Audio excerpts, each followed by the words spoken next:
अध्यात्म विज्ञान, नई दृष्टि, नई खोज। देखिए, सुनिए और समझिए। अध्यात्म विज्ञानी पूज्य स्वामी श्री कमलेशानंद जी के निर्देशन में सनातन सत्य का अनुसंधान कर जीवन को प्रकाशित करें। हमारा जीवनનો એક જ આશય છે કે કેમ કરીને બધા આ જગતનું સનાતન સત્ય સમજે। આ સનાતન સત્ય કોઈ વ્યક્તિનું છે નહીં, કોઈ વ્યક્તિ એનો માલિક પણ છે નહીં। આ સનાતન સત્ય કાયમનું છે અને તે સનાતન તત્વો ઉપર આધારિત છે। તત્વો પણ કેવા છે? એના આધારે વ્યક્ત થતું વિજ્ઞાન પણ કેવું છે? સનાતન। અને એ સનાતન સત્ય જેમ જેમ સમજાય એમ તમને આ જગતનું રહસ્ય ખુલ્લું થાય।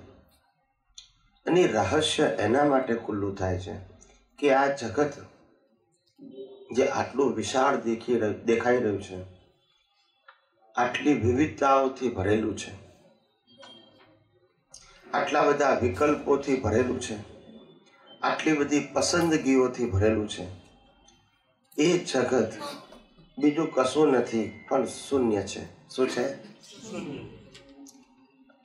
અને એના માટે મેં ગઈકાલ સમજાવ્યું હતું કે શૂન્ય એટલે શું? શૂન્ય એટલે કે તમને કોઈ પણ વસ્તુ પરમેનન્ટ ના મળે, માત્ર ભોગવટાના હિસાબ પૂરતું ભેગું થાય। ક્યાં સુધી? ભોગવટાના હિસાબ પૂરતું ભેગું થાય। એટલે તમને લાઈફમાં શરીર મળે છે, એ પણ હિસાબ। શરીર સાથે સંકળાયેલા સંબંધો મળે છે, એ પણ હિસાબ। શરીર સાથે સંકળાયેલા સાધનો, એ પણ હિસાબ। શરીર સાથે સંકળાયેલા સંજોગો, એ પણ હિસાબ। આ બધી જ વસ્તુ હિસાબથી મળે છે। હિસાબ પૂરો થાય એટલે પૂરું થઈ જાય છે। એટલે એ એચિવમેન્ટ નથી। શું નથી? પ્રાપ્તિ નથી। એ પ્રાપ્તિ નથી, એ ખાલી ભોગવટો છે કે તમારા સ્થૂળ ભાષામાં પાપ અને પુણ્યનું ભોગવટો છે। આધ્યાત્મિક ભાષામાં તો એક જ શબ્દ છે, સફરિંગ। પણ લૌકિક ભાષામાં એના બે ભાગ પાડ્યા કે સુખ અને દુઃખ, અથવા તો જૈન ટર્મિનોલોજીમાં સાતા વેદની અને અસાતા વેદની। પણ છે તો વેદનીય કર્મ, સાતા પણ વેદની અને અસાતા પણ। એટલે ભાગ બે નથી, એક જ છે। પણ આપણે આપણી સગવડતામાં, આપણી બિલીફ પ્રમાણે એના બે ભાગ પાડ્યા। હવે ભાગ પાડ્યા એટલે પઝલ શું થઈ ગયું? ભગવાને ભાગ નથી પાડ્યા, પરંપરામાં ભાગ પાડ્યા છે। એટલે થઈ શું ગયું કે સુખના આપણે રાગી થયા ને દુઃખના આપણે દ્વેષી થયા। ભગવાનનું વિજ્ઞાન આવું ના હોય કે તમને રાગદ્વેષ ઉત્પન્ન થાય, એવું કહે જ નહીં। પણ આપણે આપણી સગવડતા પ્રમાણે, આપણી સમજણ પ્રમાણે, આપણી સ્થૂળ અનુભૂતિ પ્રમાણે, આપણી સ્થૂળ બુદ્ધિ પ્રમાણે નક્કી કર્યું કે આ ગમે છે ને આ નથી ગમતું। ત્યારે કુદરત કહે છે આ દુનિયામાં કશી વસ્તુ એવી છે જ નહીં કે માણસને ગમે કે ના ગમે, કારણ કે હિસાબ છે। તું ગમે કે ના ગમે કે છે એ તો તારી ચોઈસના કારણે કે છે। શેના કારણે કે છે તો હિસાબ। તું માના પેટમાં 9 મહિના રહ્યો ત્યારે તને ગમતું હતું, હિસાબ। તો કોઈ જગ્યાએ હિસાબથી બિયોન્ડ કશું છે? એમ ચક્રવર્તીઓ, તીર્થંકરો, જ્ઞાનીઓ, સમર્થ પુરુષો, વાસુદેવ, પ્રતિવાસુદેવ, બધાને હિસાબ પૂરા કરવા પડે છે। એ હિસાબ છે, એ હિસાબને આપણે સ્થૂળ વેલ્યુ તરીકે જોઈએ છે। એટલે આપણને લાગે કે આ કેટલા મોટા માણસ છે, કેટલા પાવરફુલ છે। ત્યારે કુદરત કહે છે આ દુનિયામાં જન્મેલો એક પણ વ્યક્તિ મન વચન કાયાથી પાવરફુલ હોઈ શકે જ નહીં, કારણ કે એનો કંટ્રોલર હું છું। ના સમજાયું? ના સમજાયું ને? રામકૃષ્ણ મહાવીર છે બધાનો કંટ્રોલર હું છું, મન વચન કાયા। શેનો? માટે સમર્થ તમે કહી શકો ખરા કમ્પેર ટુ પણ પાવર કોનો છે? સંજોગ કોણ આપે છે? That's it. એટલે રિલેટિવ સત્ય પ્રમાણે બરાબર છે, યુનિવર્સલ ટ્રુથ પ્રમાણે કોઝ ની ખાલી શું છે? એટલે શ્રીમદ રાજચંદ્રે કહ્યું, રજકણ કે રિદ્ધિ વૈમાનિક દેવની સર્વે માન્યા પૂતગલ એક સ્વભાવ. પૂરણ કરેલું ગલન કરે છે. પૂરણ કરવામાં ફ્રીડમ ખરી, ગલન કરવામાં નહીં. એમાં કુદરતી સંજોગ જોઈએ. શું જોઈએ? ગલન કોઈ કશું સ્વતંત્ર રીતે કરી શકે નહીં. ને આપણે જેને ઇતિહાસ કહીએ છીએ એ ગલનનો ઇતિહાસ છે, પૂરણનો નથી. Right or wrong? જે કુદરતી રચના છે એને આપણે ઇતિહાસ કહીએ છીએ. એ એની ફ્રીડમમાં આવતું, કોઝ એની ફ્રીડમમાં છે, ઇફેક્ટના સંજોગો એની ફ્રીડમમાં નથી, કોઈ પણ વ્યક્તિના.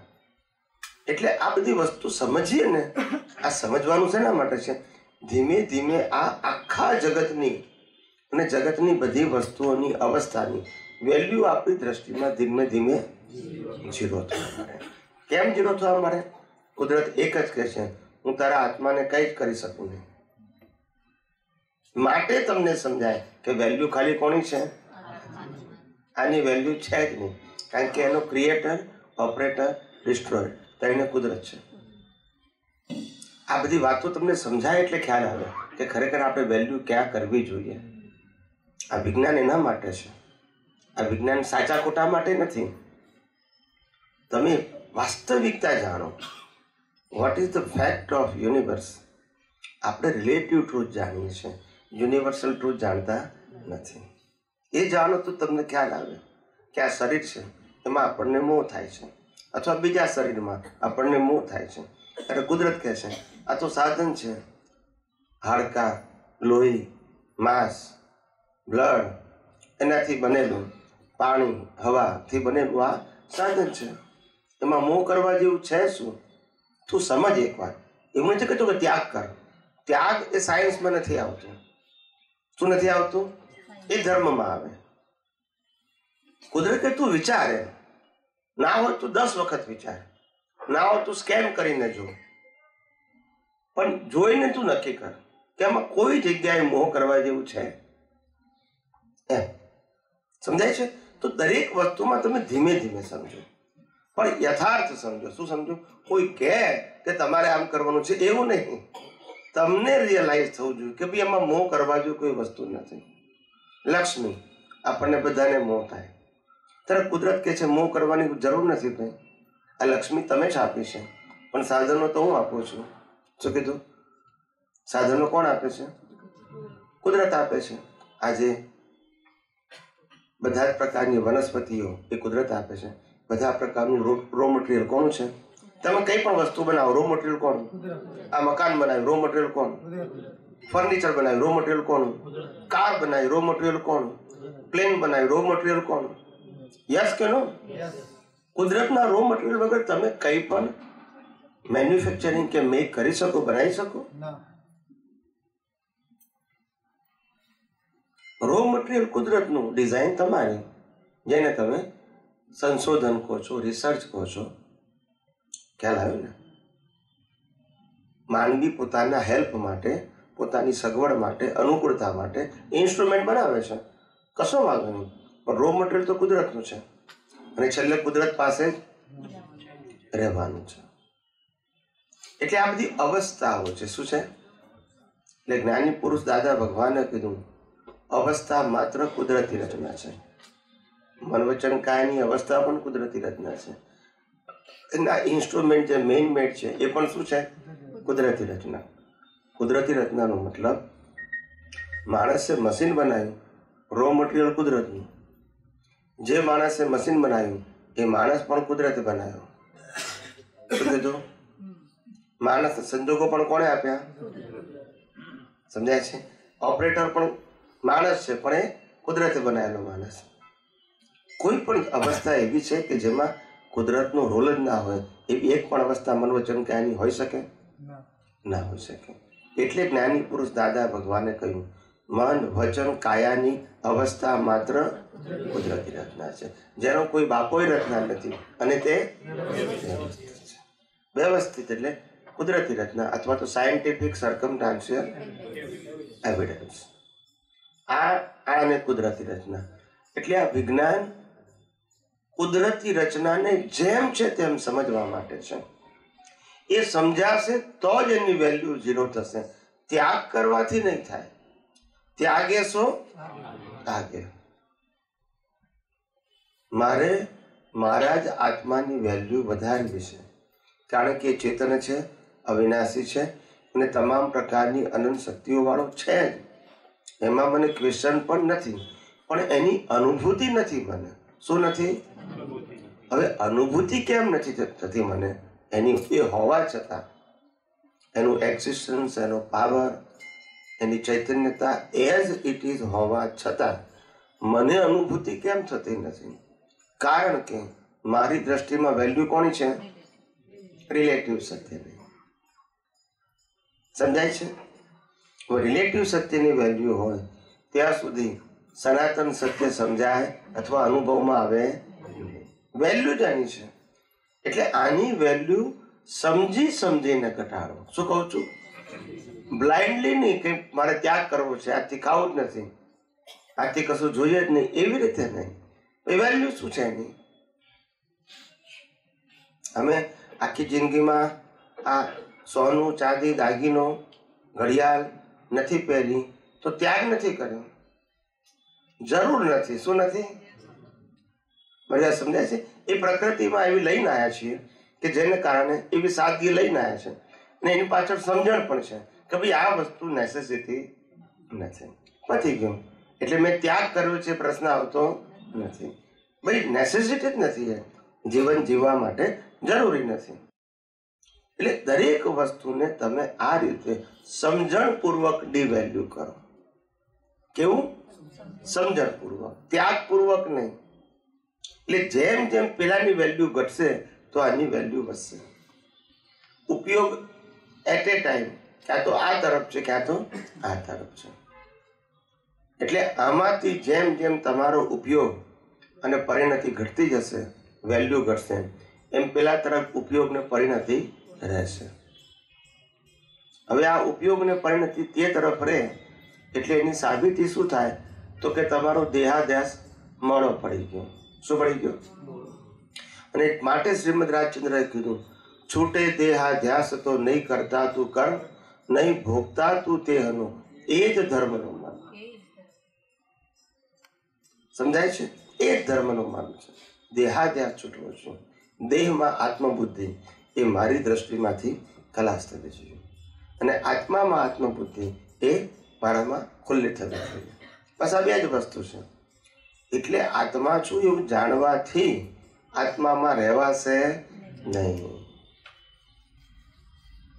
જગતની વેલ્યુ ઘટશે તો જ એની વેલ્યુ હશે. જ્યારે પૂતગલની કિંમત ઘટશે. શું કે છે? જ્યારે પૂતગલની કિંમત ઘટશે, નિજ આત્માની જ તલપ વધશે. આની ઘટે તો જ તલપ વધે.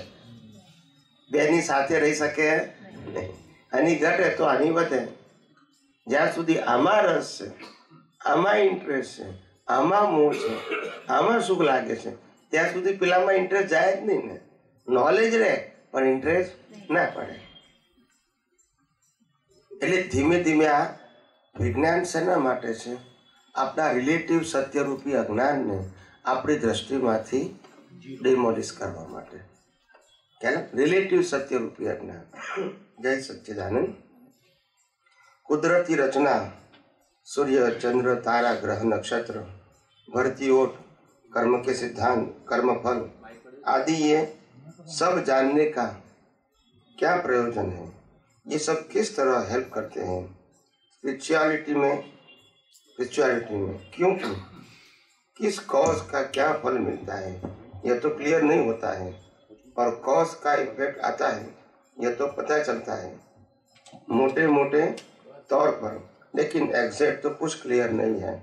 और सूर्य चंद्र तारा आदि ये जो कुदरती रचना है नियमों से अपने कार्य करते हैं, पर ये जगत चलता कैसे है आदि के बारे में कृपया विस्तार से बताएं। जय सच्चिदानंद। ये आपने लिखा है ना हाँ जी। कि जगत चलता कैसा है। ये जगत चलाने वाला, बनाने वाला, सर्जन और विसर्जन करने वाला ही कुदरत है। ये इंसान को बनाने वाला भी कुदरत है। ये पंच महाभूत भी कुदरत का है। और ये बॉडी जो चलती है, मनुष्य का जीवन, वो हवा पानी खुराक से चलता है, वो भी कुदरत का है। और हर अवस्था कुदरत की है। कर्मों की भुगतान के संजोग भी किसके हैं? कुदरत के। तो कुदरत के बिना ये 5 इंद्रियों से दिखती हुई पूरी दुनिया कुदरत से बियॉन्ड है ही नहीं। आप सुनने ना, कुदरत ही है। क्या है? सब कुछ कुदरत ही है। सब कुछ, एवरीथिंग। ये बना कैसे है, मतलब कैसे बन गया ये सब? ये हमारे भावों से बना है क्या? कैसे बना है ये? बताओ। जो नेचुरल नेचर है, जैसे सूर्य, चंद्र, तारा, ग्रह, नक्षत्र, भरती ओर, ये समंदर, ये पहाड़, जंगल, ये सब नेचुरल नेचर है। नेचुरल नेचर ये अपने आप बने हैं, स्वयंभू। क्या बोलते हैं? स्वयंभू। और वो परिवर्तनशील भी है। क्या है? परिवर्तनशील। मगर वो कॉज एंड इफेक्ट के ऊपर आधारित नहीं है। अच्छा। और जो मनुष्य है, उनका जो जीवन है वो कॉज एंड इफेक्ट के ऊपर आधारित है। अच्छा जी। हाँ, तो इसीलिए उसको अननेचुरल नेचर कहेंगे। है तो नेचुरल, मगर अननेचुरल का मतलब है कॉज के आधार से इफेक्ट है। अच्छा। कुदरती रचना के आधार से इफेक्ट नहीं है, मगर होने के बाद इसको कुदरती रचना बोलते हैं, क्योंकि आखिर संजोग तो उसने ही दिए। हाँ। सफरिंग के, मगर आपके कॉज के मुताबिक। लेकिन कॉजेस पार्ट कैसे पता चलेगा किस कॉज का क्या फल मिलता है? हाँ, तो उसके लिए पहले ही वो रहा जाए सचेत। हाँ, किस कॉज का क्या फल मिलता है। हाँ। तो किस कॉज का क्या फल मिलता है वो हम पर्टिकुलर नहीं जान सकते हैं। क्या नहीं जान सकते? पर्टिकुलर नहीं जान सकते। हाँ, मगर अप्रोक्सीमेट जान सकते हैं। अच्छा। किसी को दुख देने की भावना से आपका रिजल्ट दुख में ही आएगा। किसी को सुख देने की भावना, रिजल्ट में सुख आएगा। फिर सुख और दुख देने की भावना के साथ जैसी तीव्रता वैसा रिजल्ट। अच्छा। दूसरी बात, जितना आपका ज्ञान ये विनाशी अवस्थाओं से जुड़ा हुआ है। क्या है? विनाशी अवस्थाओं से जुड़ा हुआ है। इतना आप नई विनाशी अवस्था खड़ी करोगे। अच्छा। क्योंकि भुगतान वो अवस्था खड़ी नहीं करती है। हाँ। भुगतान के साथ जो अज्ञान है, हाँ, रिलेटिव सत्य की वैल्यू, वो अपना मीन्स अपने आप को बॉडी मान रहे हैं, शरीर मान रहे हैं। हाँ। संजोगों को गुड एंड बैड मान रहे हैं। अच्छा, गुड बैड वो भी रिलेटिव सत्य है। अच्छा। ये मेरा है, तेरा है, वो भी रिलेटिव सत्य है। हाँ। ये संबंध, रिलेशन, संपत्ति, साधन, सब कुछ रिलेटिव सत्य है। तो डिवैल्यू हो जाएगा? कैसे होगा ये डिवैल्यूज को? मैंने कहा कुदरती रचना देखेंगे तो अभी आप समझे, क्योंकि वास्तव में कुदरती रचना है। ये दुनिया 6 तत्वों से बनी है। हाँ। ये दुनिया 6 तत्वों से चलती है, और ये मन वचन काया भी 6 तत्वों से चलता है। हाँ। तो 6 तत्वों के बियॉन्ड कुछ भी है। तो ये 6 तत्व जो ये काम कैसे करते हैं? द्रव्य, जैसे उनके द्रव्य गुण पर्याय जानना। हाँ। वो सब वो ऑटो मोड काम करते हैं। ऑटो मोड कॉज के आधार से इफेक्ट है, वो ऑटो मोड काम करते हैं। जैसे सुपर पावर कंप्यूटर होता है। हाँ। इसमें आप डेटा फीड करते रहते, बाद में रिजल्ट देते रहते हैं। हाँ। तो ऐसा कॉज एंड इफेक्ट है। अच्छा। वो ऑटो मोड है। इसको एफर्ट नहीं है। अच्छा, जैसे आपने सॉफ्टवेयर का बताया, वो सॉफ्टवेयर का मतलब होता है कॉज, हार्डवेयर का मतलब होता है कुदरती रचना। वो इफेक्ट है। अब यह लाइफ है। हाँ। वो इफेक्ट है, हार्डवेयर है। हाँ। हमने भाव किया था, वो सॉफ्टवेयर है। तो हाँ। गलती सॉफ्टवेयर में होती है, हार्डवेयर में नहीं। हार्डवेयर मैकेनिकल है, वो मैकेनिकल है। मगर सॉफ्टवेयर के बिना हार्डवेयर नहीं होता है। हाँ।